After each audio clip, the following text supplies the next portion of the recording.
is Lonnie Ali. Thank you for being here. Really appreciate it. I want to start with the podcast because, look, I think Muhammad Ali, fair to say, one of the most well-known athletic figures globally of all time. What is it that you wanted people to learn or understand through this work that people maybe haven't had the chance to learn over all these years? Well, thank you, Omar, for having me on. The podcast was a passion project for me, and it started 7 years ago, shortly after Muhammad's passing, because there was just a void, him leaving.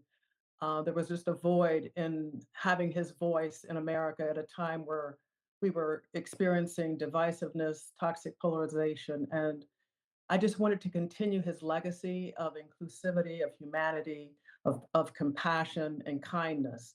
And the best way to do that, I felt, was through this podcast. And I was very happy to have a very good friend of ours, John Ramsey, join me as a host. Yeah, and one of the things I think is really interesting is that I think if you just did a narrative telling of your late husband's story, I think that would be enough to hook someone like me. But you tell it including guests whose lives were significantly impacted by your late husband. Is there anything that surprised you in telling this story through that lens?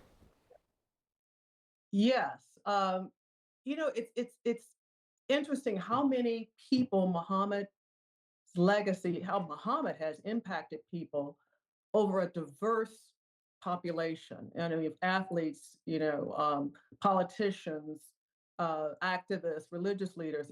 It was just amazing, and to hear them tell me how Muhammad's life and how he lived his life impacted them and the way they live their life today was just amazing. I mean, the reach that this man had and continues to have is exceptional.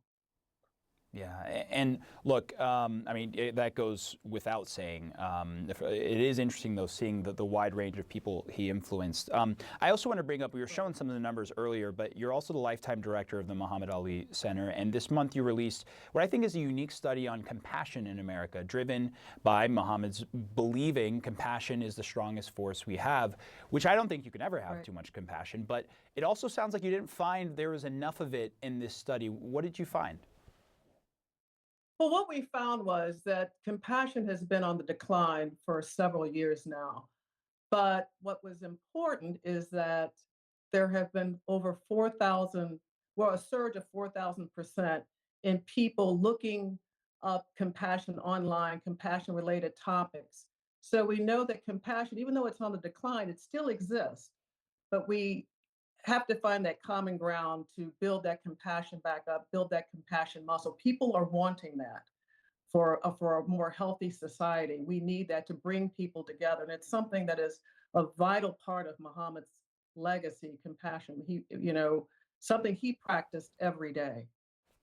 And, part of your answer when I asked why you wanted to do the audio series, and I think it ties into the compassion part, is you felt sort of this void and, where his voice would have been in this moment. And I just want to ask you that. I mean, what do you think his voice would have been in this moment that we're in right now? You know, Omar, I don't think Muhammad would have done anything different than what he was doing before.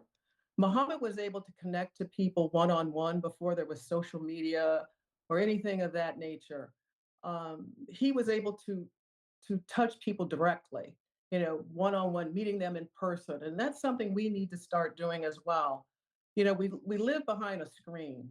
Muhammad didn't do that. He face to face, and we have to get back to that of mixing with people, of talking to people face to face, and finding out, what their interests are, them finding out more about us. That's the only way we're going to make that human connection, and that's what Muhammad was so good at. Yeah, yeah. Well, Lonnie, sad to be talking to you through a screen this time. Next time we'll make it Yes. happen in person. But really appreciate you being here. Thank you for taking the time. Omar, if I may, I just want to say Yeah, one thing.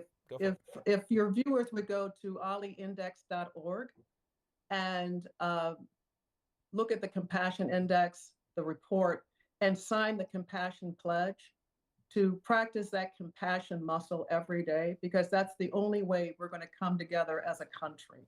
is And if you we mentioned start that showing huge, compassion to each other. and you mentioned that huge spike of people who wanted to be more compassionate. So clearly, Right, there are people out there. Lonnie, really appreciate you being here. right. Thank you so much, Omar. Of course. All right.